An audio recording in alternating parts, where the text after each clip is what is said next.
Hello, I'm Shiva. I'm one of the Big Sip tutors, and in this video, I'd like to talk about the MCAT organic chemistry problems related to pyruvate being reduced to L-lactate reversibly by the enzyme lactate dehydrogenase. This is part of Khan Academy's MCAT Unit 3, Chemical and Physical Sciences Practice Passage Questions that can be obtained for free at khanacademy.com. Okay, let's work through the passage, let's answer the questions, and let's get started. So the passage says, when in an oxygenated state, cells are able to generate ATP via oxidative phosphorylation. While this method of ATP production yields a much greater amount of ATP than anaerobic metabolism, it requires oxygen in order to proceed. This means that in some circumstances, anaerobic metabolism will be the preferable path to ATP formation. One example of such a circumstance is during heavy exercise, when the amount of oxygen necessary for oxidative phosphorylation exceeds the amount of usable oxygen being inhaled by the individual. In order to produce the amount of ATP necessary to continue the exercise, the body will switch to anaerobic respiration, which involves repetitive glycolysis and fermentation. In order to exhaust the high levels of pyruvate that will accumulate from glycolysis, the enzyme lactate dehydrogenase will metabolize the pyruvate into lactic acid, according to the reactions shown below. So let's highlight this bit. The excess amounts of lactic acid often lead to discomfort or soreness in the areas of the body that underwent the most stress during exercise. So figure 1 talks about lactate dehydrogenase turning pyruvate into L-lactate.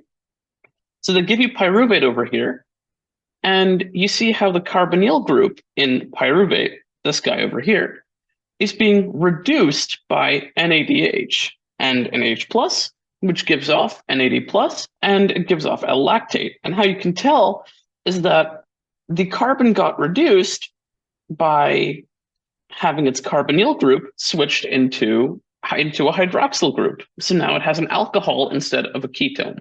So that allows NADH to be exhausted, which allows more NAD to participate in glycolysis and for more ATP to be created. So that's why we ferment. Our fermentation is mainly to regenerate the lost NAD+. So if we were to look at the first question, what would happen to the reaction-free energy value shown in the passage if the L-lactate forming reaction were to occur without an enzyme? Well, remember, whenever we do a reaction energy diagram, something like this, let's say we're releasing energy, we're making it exergonic. You're going to first have a reaction energy diagram that looks like this. You start from your substance A, you end with your product B, and this energy over here is your energy of activation, EA. This peak over here is your transition state, and this energy difference is your free energy, also known as delta G. So that energy doesn't change. It's a state function. State functions, as shown in physical chemistry, like delta G, delta H, they typically don't change. What ends up changing, however, is the activation energy. That ends up changing. So this black curve is for an uncatalyzed reaction. When I use an enzyme, I often split this curve, this one big hump, into two smaller humps. But notice how you start from A and you end at B. And your transition state has a much, much lower activation energy. In fact, you have multiple transition states. So the point of an enzyme is to lower the activation energy. It does not change the free energy of the reaction. It cannot do that. Instead, it only lowers the activation energy. And when you do that, according to the Arrhenius equation, then the rate of the reaction will increase accordingly. Notice how, if we look for the choices in our answers, we'd find that answer choice A, it would not change, would be the correct answer. That is the only one that makes sense from what we've discussed. Okay. Which reaction slash product is receiving electrons in the forward reaction shown above? So remember how I talked about oxidation. Pyruvate is reducing to L-lactate. In other words, the carbonyl group is turning into an alcohol group.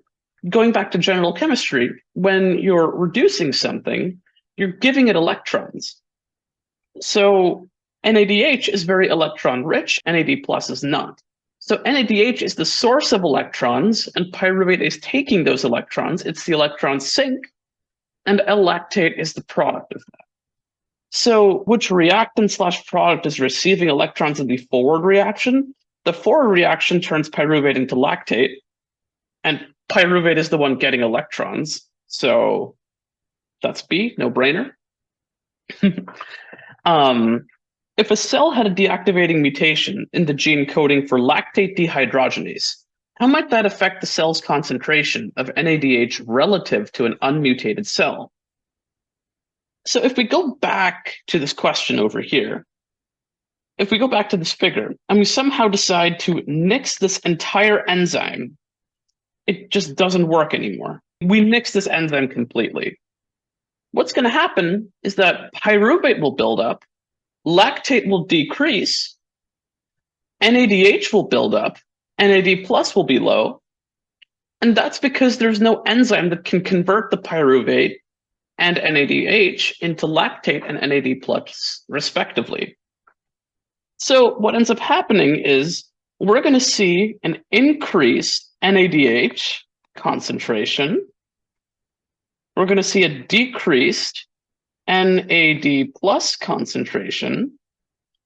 If we look at the ratio of NAD plus to NADH, the concentration of these guys, we'll see we have a decreased amount of NAD plus, and we'll have an increased amount of NADH.